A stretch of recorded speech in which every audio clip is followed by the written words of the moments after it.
Les estamos presentando Aquí se habla libertad con Pedro Urruchurtu por rcr.tv, la radio que se ve.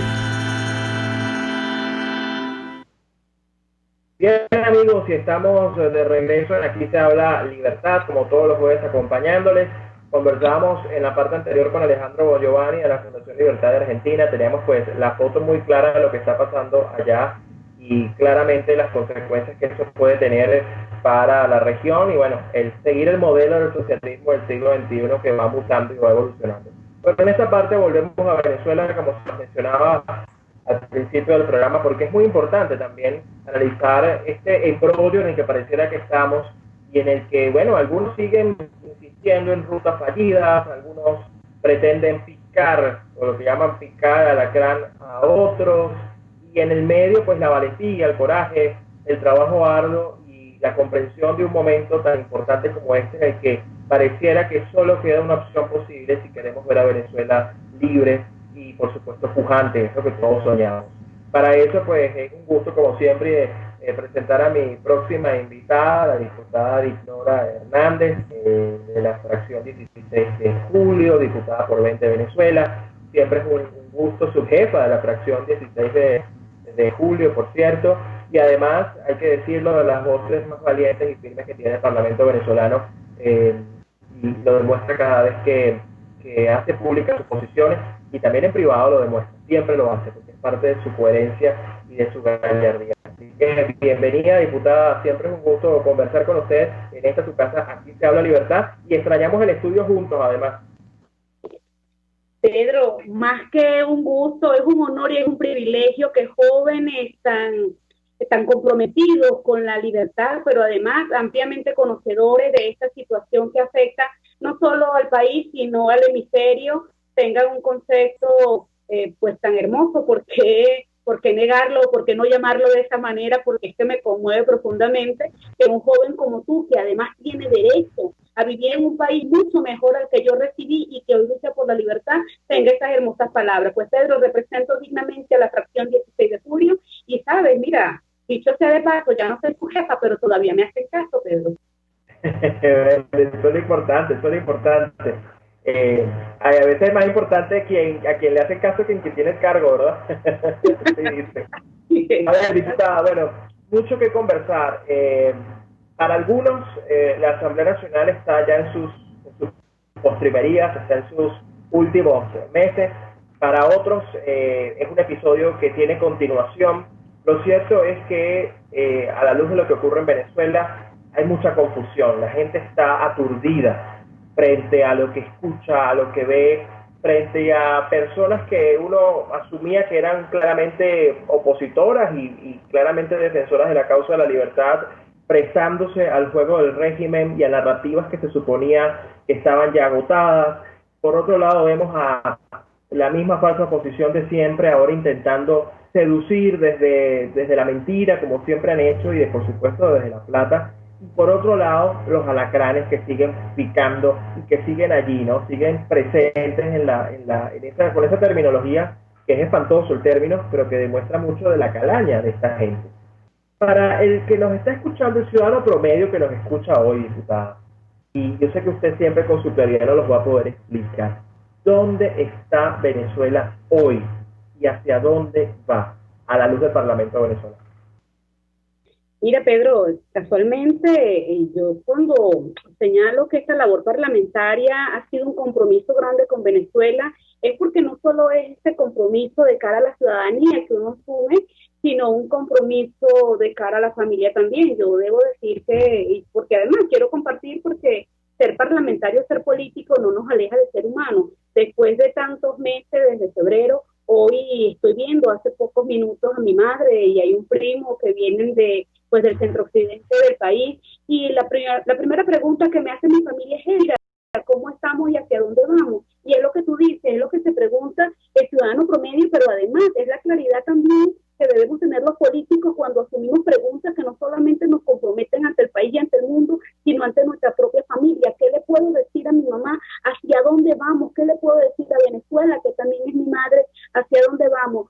Ciertamente, Pedro, no es falso, no es mentira que el periodo constitucional constitucional legítimo de la Asamblea termina en diciembre.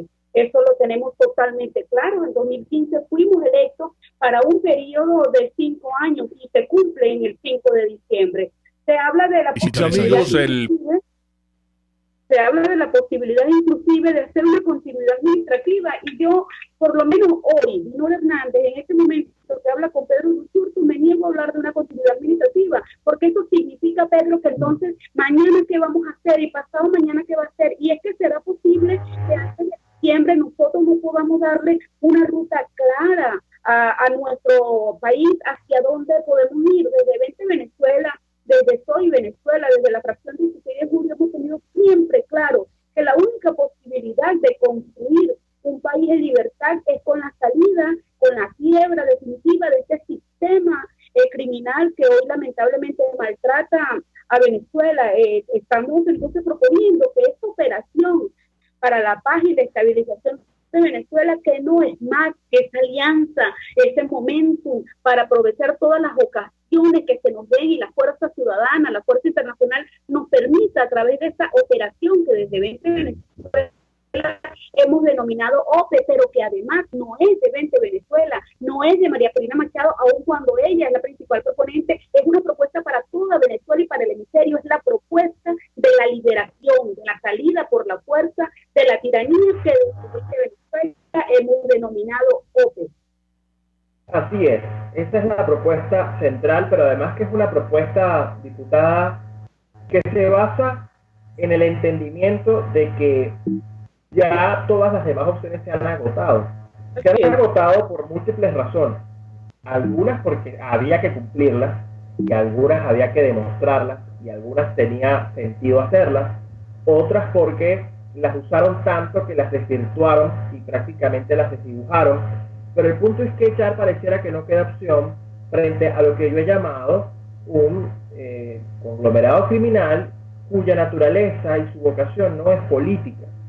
Y ese es un gran problema, porque para el demócrata promedio, naturalmente, lo mejor es luchar por los mecanismos democráticos. Nunca se renuncia a ellos, porque el que cree en la democracia entiende que esos instrumentos son los que nos permiten, en un contexto incluso hostil, autoritario, poder combatir. Pero esto ya sobrepasó el ámbito político. Es decir, somos personas vinculadas al ámbito político que estamos enfrentando un régimen que es criminal y que por lo tanto su naturaleza no convencional, políticamente hablando, obliga a repensar la manera de poder desmantelarlo y de poder avanzar. Entonces allí sí a una solución política, pero yo he insistido mucho en que para poder llegar a la solución política hay que primero lograr una solución criminal o al entramado criminal. Y este es uno de los grandes laberintos, y pareciera que frente a todo lo que ya se ha hecho, solo queda una opción, que es la del uso de la fuerza. Y lo hemos dicho insistentemente, la fracción 16 de julio ha sido muy valiente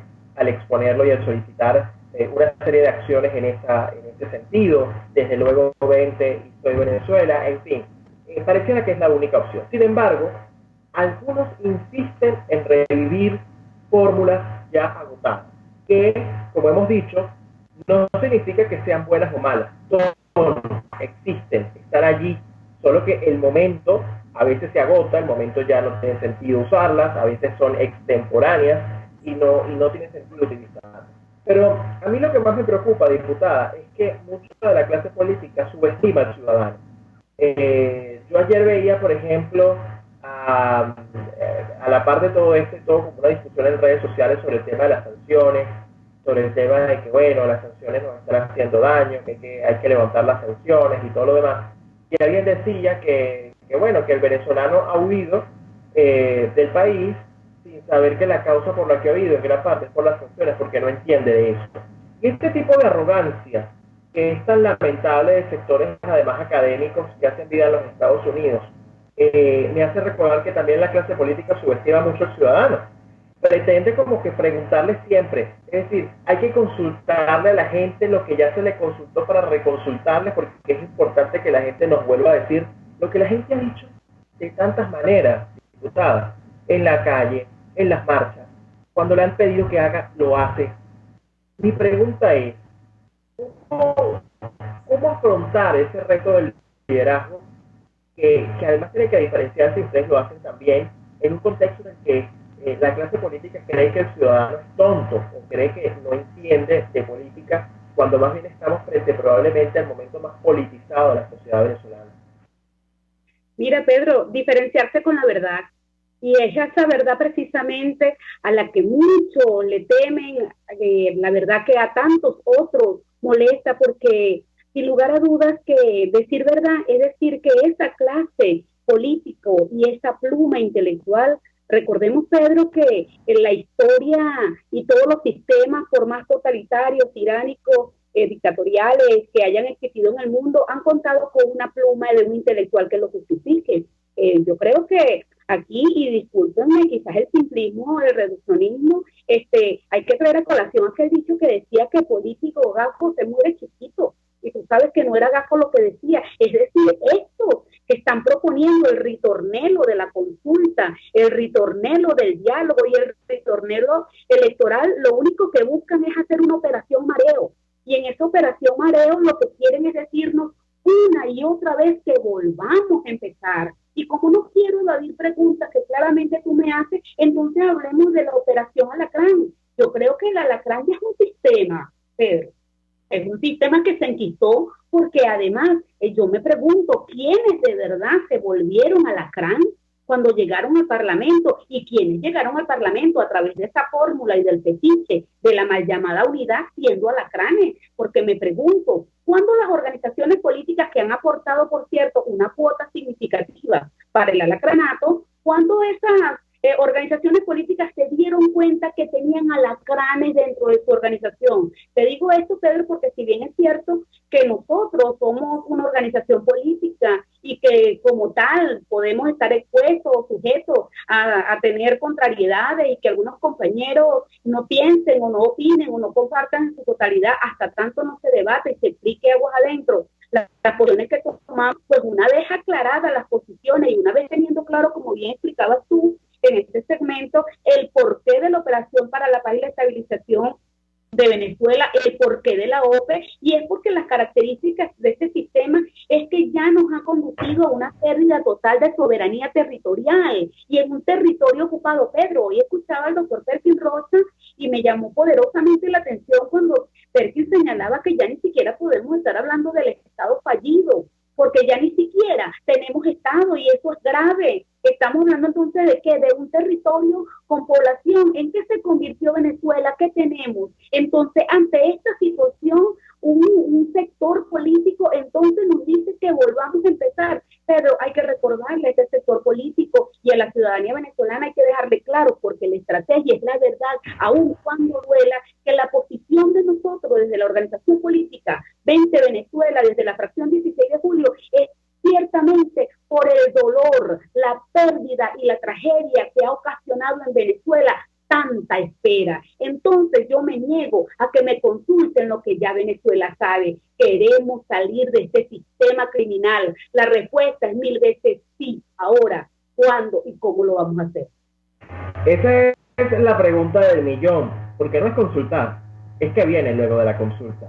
Es decir, es cómo lo vamos a propiciar, porque yo creo que está clarísimo y además, lamentablemente tenemos la experiencia de consultas que se olvidan y cuyo mandato ni siquiera son tomados en cuenta. Entonces es más simbólico que otra cosa y yo creo que ya el venezolano está harto de tener que simbolizar cosas que ha demostrado que está absolutamente claro de lo que es.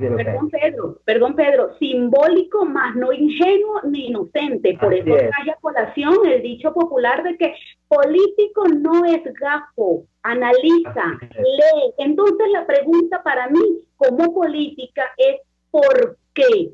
¿Por qué otra vez vamos a consultar si queremos salir de esto? ¿Qué pasó con la consulta, el mandato popular del 16 de julio? ¿No les quedó claro lo que queríamos? Entonces, para nosotros la propuesta es muy clara. La única propuesta que se debe hacer es la forma de cómo dar al traste con este sistema, teniendo en consideración lo que ya señalaste. El diálogo fracasó. Si hay una negociación, es para darle una maleta y un avión. Sencillamente, aquí no puede haber otra negociación posible. Quien aplique, porque habrá otros que ni eso aplicará, sino la justicia. Sí, es muy importante esto también, que podamos restablecer, porque restablecer el Estado de Derecho, porque también es cierto que cuando el barco se hunde, tú sabes quién es lo abandona, Pedro. Así es. Ahora, diputada, yo quiero retornar al tema de la unidad. Usted lo mencionaba muy bien. Está todo este tema de los alacranes, que obviamente se presenta como una nueva práctica política que de nueva tiene absolutamente nada. De hecho, probablemente mucha de esa gente tenía igual pinza, solo que no se llamaba alacrán, se hacía las prácticas, solo que en el momento en el que era visiblemente bochornoso lo que estaba ocurriendo, era más fácil ponerle un nombre y una cosa, una práctica, para que aquellos que se pudieran salvar lo hicieran como pudieran. Pero aquí hay muchos que han tenido pinza y han picado bastante desde hace rato, sin necesidad de llamarse alacranes o de tener nombre de animal. Esa es la realidad, de insecto, esa es la realidad. Estamos clarísimos en eso. Ahora, la unidad se ha presentado como un chantaje, es un fetiche, es una especie de... es igual que el voto, es decir, es el voto como chantaje y como falso dilema. Entonces la unidad, al punto de que vimos, y además yo debo decir, me avergonzó haber visto un hashtag que decía algo así como únanse o apártense. Es como o votamos o nos matamos, o dialogamos o nos matamos. Es decir, es la visión además perversa en la que se pretende utilizar un chantaje para decirle a la gente que ahora es que lo más importante es la foto. No importa quién esté en la foto, es que todos estemos agarrados de mano. Y no hay estrategia. Hemos visto además desmentidos públicos en el más reciente llamado a la unidad, donde pareciera que se le consultaba a la gente y la gente dice, no, mira, no sé por qué tú haces esto público, yo no acepté. Es decir, es todo como entre la improvisación y el chantaje. A los efectos del entendimiento de la gente y de la comunidad internacional, diputada, que reclama mucho este tema de la unidad, que reclama mucho este tema de que, bueno, pero es que hay que estar unidos. ¿Cuál es la unidad que funciona? Es decir, ¿a qué le debemos llamar realmente unidad? ¿Qué es la unidad? Y para que funcione, ¿qué debe hacer? Que no ha hecho esto que reiteradamente y con tantos nombres le ha llamado unidad, porque además yo he dicho allí que la unidad ha tenido tantos nombres como ediciones ha tenido el falso diálogo con el régimen, y al final las consecuencias son prácticamente las mismas, porque todo sigue allí, cambia para no cambiar nada. Entonces, ¿cuál es la unidad que nosotros debemos entender como la que funciona, como la que es realmente un ejercicio óptimo para liberar a Venezuela? Sabes, Pedro, que desde el punto de vista, y yo sé que lo que voy a decir no es filosófico, de la trampa lingüística, la unidad se tiene que conceptualizar y tiene que hacerse porque sencillamente la unidad no es buena ni mala per se. Entonces yo aquí voy a empezar solamente con una analogía, una comparación. Este grupo delincuencial, y no me refiero al sistema que ya lo vamos a describir, sino que se enquista en sectores populares como la Cota 905, como Petare, para someter a un pueblo o a la ciudadanía a su mandato. Ellos se unen, ellos lo hacen en unidad, son una banda. Un sistema criminal como el actual, un régimen de mafias como el conglomerado que hoy lamentablemente sacude desde su cimiento la vida republicana en Venezuela y que amenaza a través del Grupo de Puebla, del Foro de Sao Paulo, con extenderse por todo el hemisferio, se unen, ellos se unen y hacen sencillamente votos para acabar con la vida democrática a través de los mismos mecanismos democráticos. Y yo me pregunto, ¿esta unidad, esta es una fórmula de unidad, es buena? Entonces, aclarado el punto, la unidad que funciona, para contestarte, es aquella unidad que tiene como propósito lo que la ciudadanía haya decidido. En este caso, hemos decidido por la libertad de Venezuela. Bienvenido entonces todos aquellos que puedan unirse por la libertad de Venezuela. Pero ya localizando más en la unidad, en el punto de vista que, en el marco en el que tú me la estás refiriendo, la unidad, a mi juicio, ha sido utilizada como un eslogan para el chantaje, para que sencillamente algunos se aparten y se supediten a la agenda de otras personas sin tener voluntad propia, sin hacer propuestas propias, sino que sencillamente hay que asumir una agenda ya preestablecida de alguien que se le ocurrió, y cuando tú revisas la agenda y ves el propósito es el ritornelo. Entonces, la unidad en el contexto político venezolano de la oposición venezolana ha sido el primer paso para volver a empezar, porque cuando tienen unidad, que sí ha existido, porque por unidad llegamos a la Asamblea Nacional, y yo que participé de esas decisiones y esas decisiones, valga la redundancia, internas, donde se elaboraba la maqueta para los diputados, oye, ahí unos eran más unidos que otros y se unían, tú sabes, para arrebatar de la maqueta curules y posiciones a otros. Ahí funcionó una unidad, pero bueno, digamos que mal que bien, maltrecha y todo, asegurándose un sector político, tener la mayoría parlamentaria para abrogarse una mayoría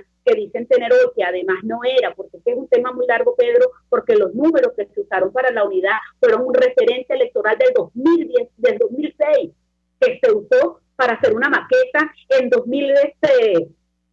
2015, y que sencillamente con ese liderazgo tú no puedes llegar sólido al 20, empezando porque uno de los primeros referentes que usó una organización política fue una elección electoral para decir obtuvimos tantos votos, y su principal referente hoy quiere participar en estos procesos electorales.